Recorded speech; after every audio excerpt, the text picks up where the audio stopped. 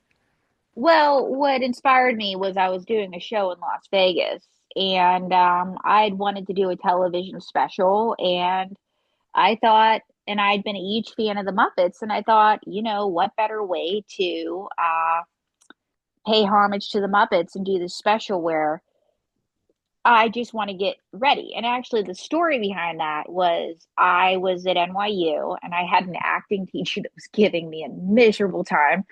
And I will not say her name. And I don't know. I just don't want to say her name because she might break through the mirror. She's evil. Uh, anyway, fast forward. I was really frustrated because she told me you're never going to be an actor one day. She said you will never be a performer. I do not see it. You do not have this. And so I had been doing the ventriloquism and the dorm talent shows, and I'd been doing very well there. And so I'm like, well, this is weird. I'm doing well there. And everybody said, April, you need a special with your puppets. And I always used to joke that all I wanted to do was get out the door, but I could never get out the door because somebody was calling me, somebody was trying to get me somewhere. And I wrote this thing called April's Room, where all I wanted to do was get out the door, but a psychic had cursed me and all this crap was happening. So, anyway, fast forward, I want to turn it into a television special. And I'm telling my manager, Clinton Ford Billups Jr., about this. And I said, Clinton, I've always wanted to do this. He goes, and I thought he was going to tell me this was the worst idea ever because I had written this back in college. I didn't know how to write anything. And that first draft was so terrible that somebody should burn it. And Clinton actually said, April, that sounds like a really good idea. Hallelujah. But you should be backstage in Las Vegas and all you want to do is get ready. And these puppets keep interrupting you. And you should put the fortune teller in there. And so the special is called April Backstage. It's available on Vimeo, but it's amazing how that special that I wrote as a kid at a low point turned out to be something that is just giving me so many legs now, And I'm just so happy that I didn't give up on myself and that I just wrote that thing. And that acting teacher still has yet to break through the mirror, which means she Yeah. doesn't have it. We've all got one of those. The teacher, not the mirror. I guess we both have mirrors. Um, you mentioned Vimeo, the environment. So tell us how you do that. Like, how does somebody, is it a platform you log on, you subscribe? What is it? I have my own Vimeo page, and you can watch that on Vimeo. You can watch April Backstage, my special, which is streaming now, as well as my chat show, April in Vegas, that I co-host from the English Hotel with Steve Dennis, the general manager. It's in downtown.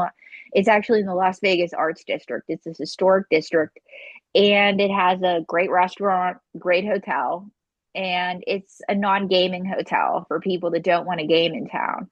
And I've had a lot of great guests on. I've had the Ink Spots, who I've been grateful and blessed to collaborate with. I have had the Ink Spots. Once again, that's the way it is. Me, the Ink Spots, Mae Wilson. And I've had Johnny Katz, who's a columnist in town. I've had all these great people on my show. So check it out on my Vimeo page. Okay, so we'll get the link, we'll put the Vimeo thing online and connect through it, and there's probably like a few steps to see you do all of that, correct? Correct, yes. Okay, good. We'll do that. What's your favorite part of, you know, being like hosting your own TV style chat show like that? My favorite part is really and truly just meeting the guests, seeing the guests. Where'd you go? Oh, there you Right. go. Really and truly, it's seeing my guests. It's getting to know my guests as people. And and I had Muriel Cotby on, who she's Illuminate. Illuminate's gone all over the world. She's currently pursuing musical studies at Juilliard. She had been a coder and a dancer and was on her way to quitting the day job, but then was diagnosed with cancer and has gone through some very life altering treatments. But because of she had to be quarantined, she was able to come up with Illuminate. And I just thought, Hmm. wow, it is an honor and a pleasure to meet you. And and then we've had Caesar Hawass on, who has worked with many productions, and the advice he gave to his younger self was, you will make all the right choices. And that kind of resonated with me because I didn't know what I was doing when I was younger, but when you follow your gut, you really do make all the right choices. And just the list of people that I've had on has been amazing. And Steve Dennis is amazing. He's my co-host. I cannot say what a class act he is on screen and off. I've had, and then of course Eddie Stansel. Like I said, I've done a collaboration with Mae Wilson in the world famous Ink Spots. He is such a class act, and he is keeping this American music group alive that you can hear on Fallout, and he is just keeping their sound alive. And he just and I mean, I love Eddie Coco is one of my favorite people in the world, and just I love all my guests that I've had on, all of them. You can your transparency, your authenticity is really shining through as you're talking about all the people that you're working with, and just making this so real. Thank you. And of all, whenever I ask somebody about, what do they like about what they do, and the happiest the happiest always do what you just did. They start naming people, they start naming their experiences, and you could just see it, like, there's that fire. So um speaking of fire, and we had May on earlier, and you talked about the Christmas song. You said, Guido, you played the Christmas song 2 years in a row now. It's that song, Merry Christmas, I'm so glad I didn't marry you. So I remember getting that song, and I'm like, what is this, right? Christmas time, everybody's writing a Christmas song. And it got me right away. It was creative, it was fresh, it was fun, it was entertaining. Um, and I'm listening to it and I'm thinking, this is before I knew anything about you, right? Anything at all.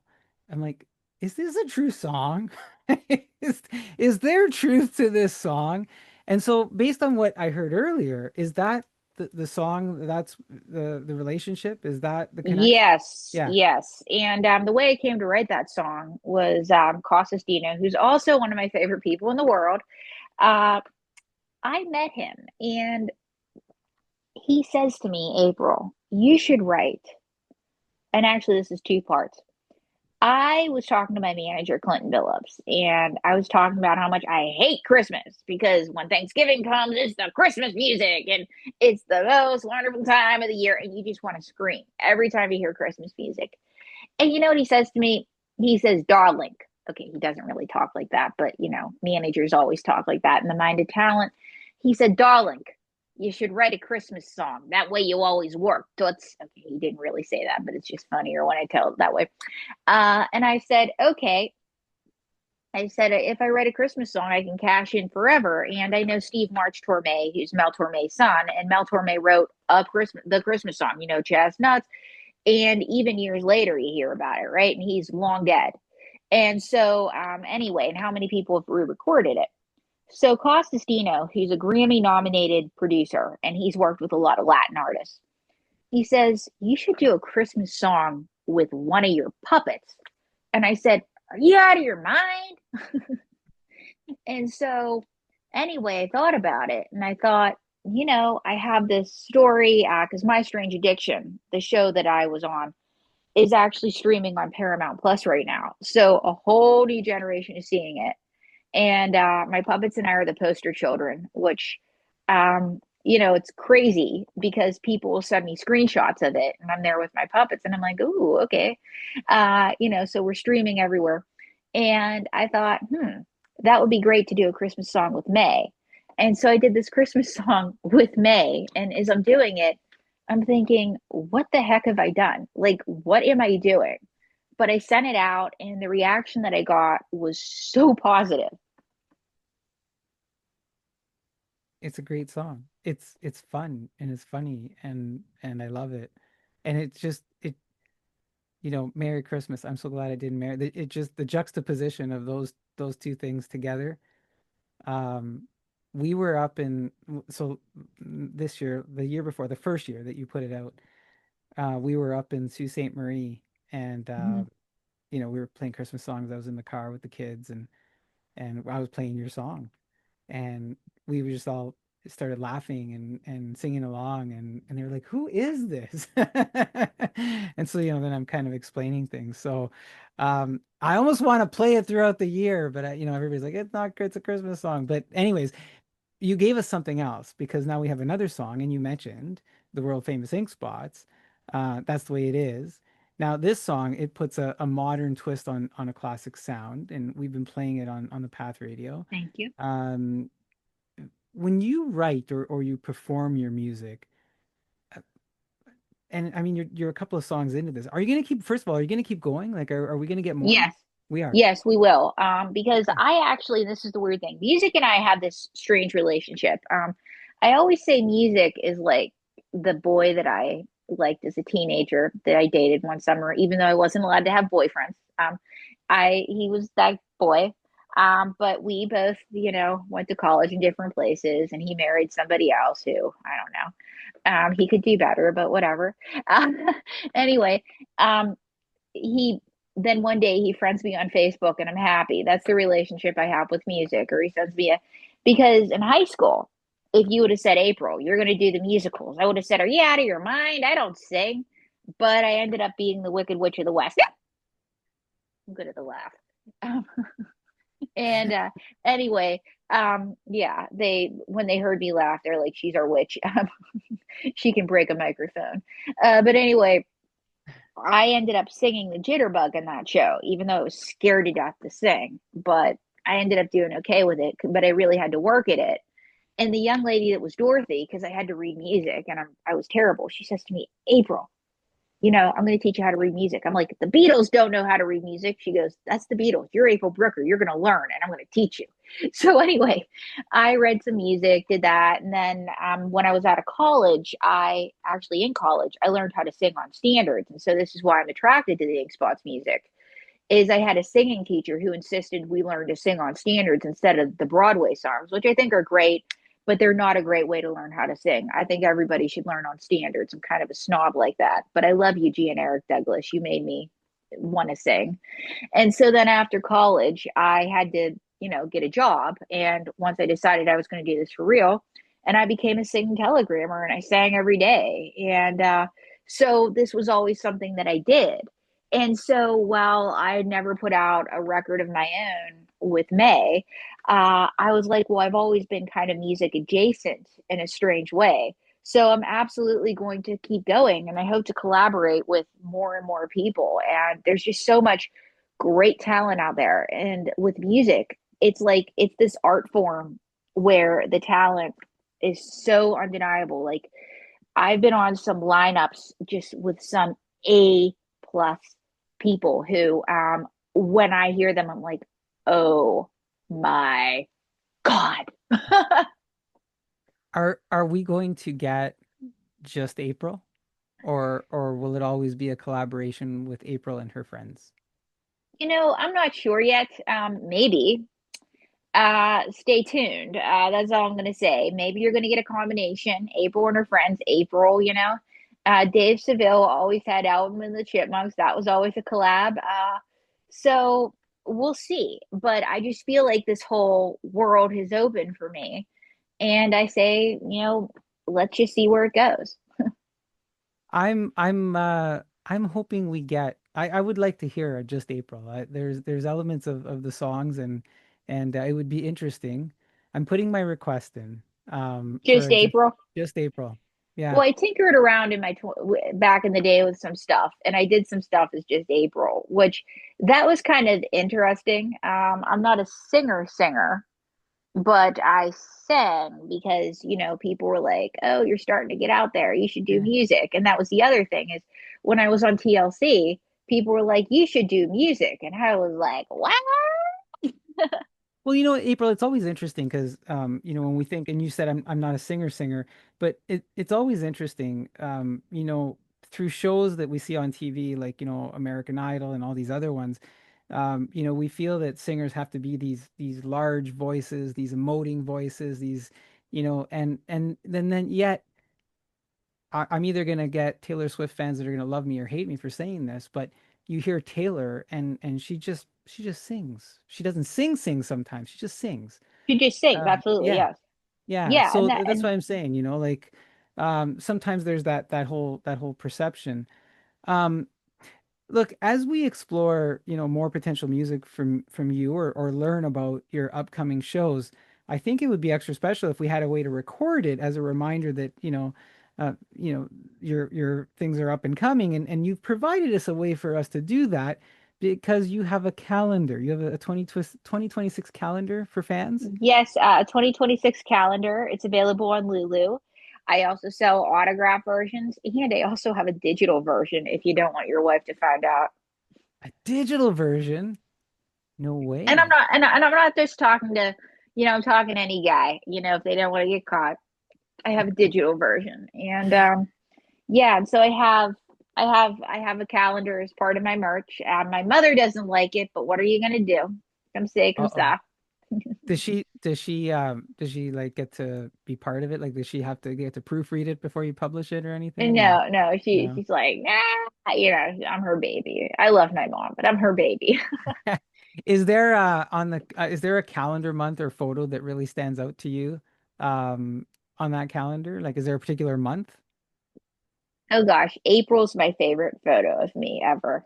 Go figure. Is And as I was putting it together, I picked April. I picked that photo. I'm like, this is me. is May part of it?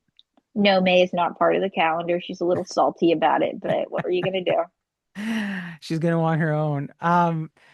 So look, I'm curious as we get to know April the entertainer in some interviews, you know, you talk about mentioning, or you talk, and we've talked about it here, choosing between your personal relationship and your art. Um, what was that experience like, and how did you find the courage to return to your creative path after that? And you said it was a 1 year, right? So you dusted things off after you, like you really stopped for a year? Yeah, it was lonely. I thought I was gonna get married. It was really dumb. I thought I was gonna get married. It was one of those things that, you know, when you go to be an entertainer of any sort, everybody tells you it's not going to happen. Like that is actually like when you take an acting class, even at the highest level, your acting teacher tells you. I actually had an acting teacher tell you in college, you pay a lot of money to learn this for not so you don't make a lot of money. You pay a lot of money for not a lot of money. And I had another acting teacher tell us the odds of you getting an acting job were 10%. Most actors are unemployed, and it's true. Most entertainers are unemployed. And we had a dance teacher say, if you have a skill, get really good at it because you're going to have to pay bills. And all that's actually true. I hate to say it, it's true.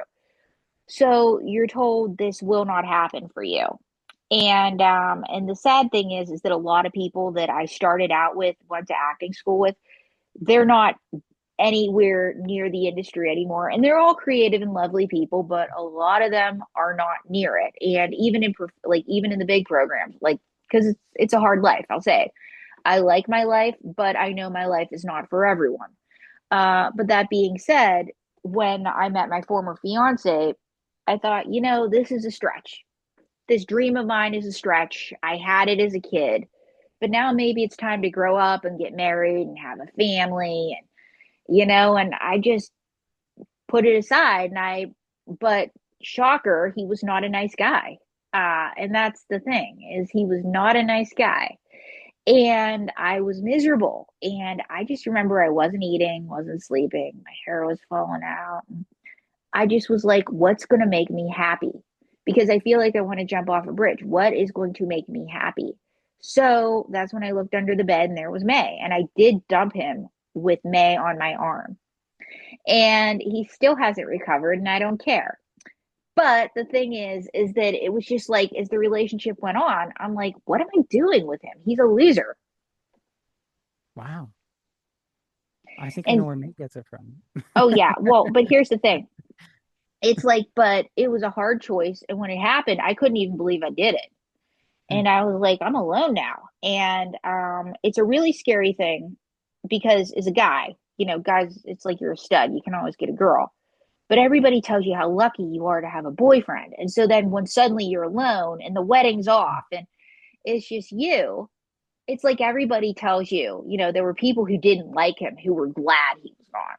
But then there were people that were like, that's really stupid, April. Like, you're really foolish. And you know what? It's like I trimmed a lot of people out of my life and I kept going. It does. The whole thing sounds, you know, challenging emotionally. Oh, it How was. do you, how do you learn to rebuild your confidence in yourself and then in your work after something like that? Well, the first thing I did was block him online, which he wasn't happy about, but oh well. The second thing was people would give me updates on him, and I said, I don't care, which they told me how cold I was. But, and the third thing is I realized after I did it, for as scared as I was, I woke up feeling really good for the first time in a long time. And you have this feeling in your gut when you did the right thing, and I was going to keep going and I was going to do this even if it was the last freaking thing I ever did. And it just like, and he told me I would never be a professional ventriloquist. And so I remembered that every morning. And I'm like, wait a minute. This is what I have to think of every morning when I get up because I will be a professional ventriloquist, even if it's the last thing I ever do. And so that's what I do every morning. Still, I'm going to do this. I'm going to do this. I want to give up. Well, there are people that would really like it if I did that. Now, wouldn't there be? So I'm not going to do that. So you separated yourself from the entire situation, said I have to remove myself, and then you found your motivator. That was your thing. That sounds like your formula. It's interesting because I've had a few interviews and chats and I know there's probably like a lot of artists that might say, well, no, I gave everything up and I followed my dream. But there's these ones that like this is what happens and the ones that have started to find their success and find themselves, that's what they've done. They've given something up that you know gave them certainty, comfort, predictability, and then gone off and just tackled it and found their motivation to do it. Yeah, and that's the thing is that, and it's a scary thing to do. It was really scary to leave that relationship and to keep going. And a lot of people are really scared to be alone. And I've seen people lose careers because of a crappy partner, honestly. Yeah. And but the way I look at it is that I finally just woke up and said I deserve better, whatever better looks like. And if better is alone, I will take being alone. Now, I know you could potentially answer this from your life experience, right? From the position that you were in and considering everybody's path might be a little bit different. But if you're talking to somebody out there who feels stuck between a personal life obligation or following their creative calling, what advice would you give them? I would say make a list. What do I want? What do I need? And a lot of people say, I want a career in the business, but I want a personal life. What do I do? Blah, blah. And I know people with great supportive partners that have gone a long way too. And I'm not saying don't have a partner. Like sometimes having a partner can be a wonderful thing. But make a list of things. What do you want? What do you need? And find out if you can meet it in the middle. If leaving the relationship is going to be painless, like if you don't have children, if you're not married, and this is what you need to do it. If you have kids and if you have this overhead, like I don't think you should leave your kids and just buy. No, that's not what I'm saying. Maybe you want to. I love my nieces, but but I know my sister hides from them sometimes. They're adorable, but they're one's 3, the other 6. She hides from her kids. I think everybody does. Anyway, it's not against the law to hide from your kids every once in a while, but you shouldn't like figure out what do you want, what do you need, and that way you can ask for it.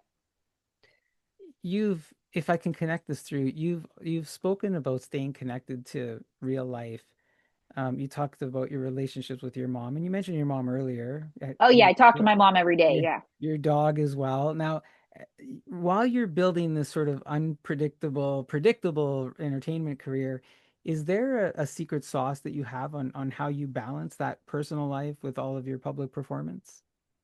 Well, what I do is I always have to remember that there is real life. I am an aunt to Peaches and Puddin. Peaches is 6, Puddin is 3. Their birthdays are in a few weeks, and I have to call them on their birthdays. This is real life. My sister is a real person. She and her husband are real people. She's probably hiding from her kids right now. I'm teasing. She's a good mom, even though, yeah. Um, you know, but it's like there's this whole world. And I think that sometimes, especially in New York, LA, Vegas too, to some extent, entertainers get so into entertainment and the people in that entertainment world that they kind of don't mix with normies, because why would I do that? Normies can't get me hired. I think that that's fool right, like that's foolish, because normal people are your consumers. Hmm. So you always have to stay tethered to normal people. Like normal people may have left a partner for holding them back. Yeah, maybe not from ventriloquism, but maybe from going to grad school, maybe from going back to college, maybe from that dream job because they didn't want to see that person thrive. Normal people have walked away from a relationship, and I've gotten a lot of feedback from that's the way it is, because sometimes you can love somebody and it just doesn't work out. You just don't want the same things. Sometimes normal people need to laugh, and those are going to be the people that buy tickets to your shows. So why not connect with them? Because, it's market research. You're giving us some sound life experience advice here. You and I have been connected for a while now. I've had the pleasure of seeing your posts, sharing your videos, playing your music, of course. Thank Now, you. so much of your work draws on personality, vulnerability. Um, I guess we're getting into real questions. The last few. Is there ever a point where you struggle to separate your stage persona and your personal self, and how do you manage something like that? Well, I don't struggle, but sometimes other people do. And this is what happens with visibility. And the thing is that for years I lived in New York City, and I knew a soap star who had been nominated for a daytime Emmy. And she was telling me about walking down the red carpet during the day, and people were like, "You shouldn't have broken up with so and so." And like, we're actors that are married to other people, right? Like, this is just a show. And so I used to laugh when she would tell those stories. But I performed in Las Vegas with Mae Wilson, and we're on stage, and there's this drunk guy in the front row. And we always end our club shows with Mr. Sandman. And all of a sudden, he stands up and he goes, "The puppet can sing too." And then there was that. Then there was another time I was on vacation. I believe I was in St. Martin in the Caribbean. And this guy, and we're in a pizza shop, is standing there staring at me and my friend. And he comes over to our table, and I'm thinking that he's a waiter, but I already saw our waiter and, whatever. And he goes, "You're that puppet girl from My Strange Addiction." I said, "Yeah, nice to meet you." He said, "I saw you a number of years ago." And he started telling me where he saw me, and he knew everything about me. And I was like, "Oh, okay. Nice to see you too."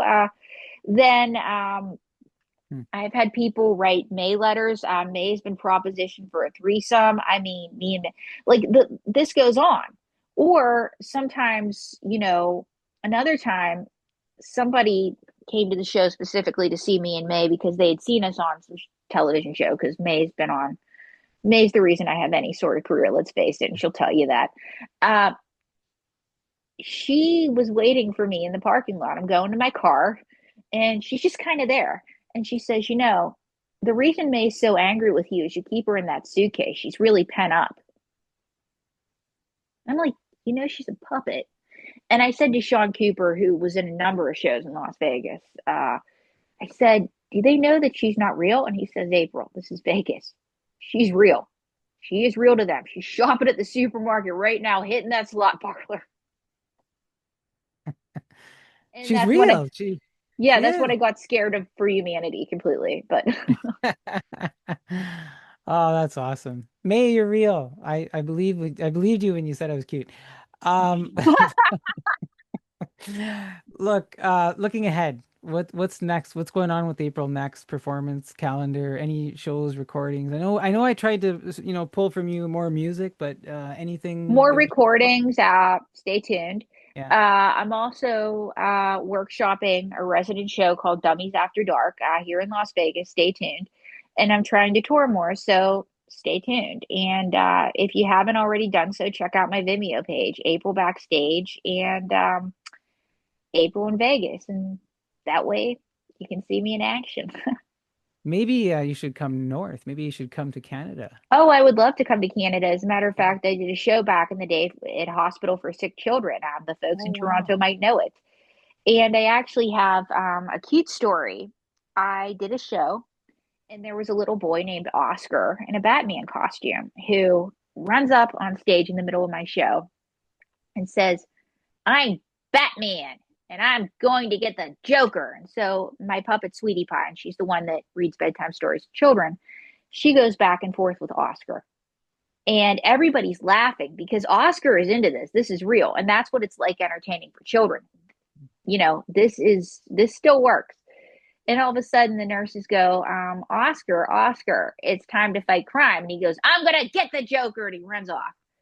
And I'm like, okay. So later on I find out that Oscar actually has leukemia.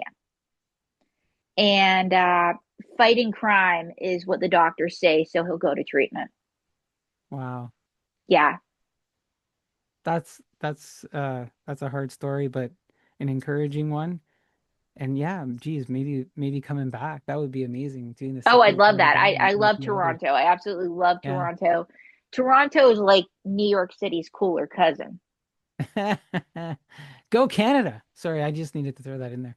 Yeah, go Um, Canada. yeah. Do you think maybe there like is there room in your repertoire for a puppet named Guido or do you have? Always, Yeah, always. I was gonna say, do you have one by chance already named Guido? It just, No, but I could get one, and he could. Yeah, I could get a puppet named Guido. I think May could get with that. yeah, I that would be kind of interesting to see, Puppet Guido meet Puppet May, like just saying. Oh, the God bless America Just and Canada. look, April, it's been a treat having you on here. Is there anything else that you would like to leave us with or say before we close out the show tonight? Folks, I'm April Brucker. Check out That's the Way It Is with April Brucker, May Wilson, and the world famous Ink Spot streaming everywhere. And if you're not doing so already, listen to The Path Radio. Wow, thanks for for that plug. April, thank you so much for taking the time to join us today.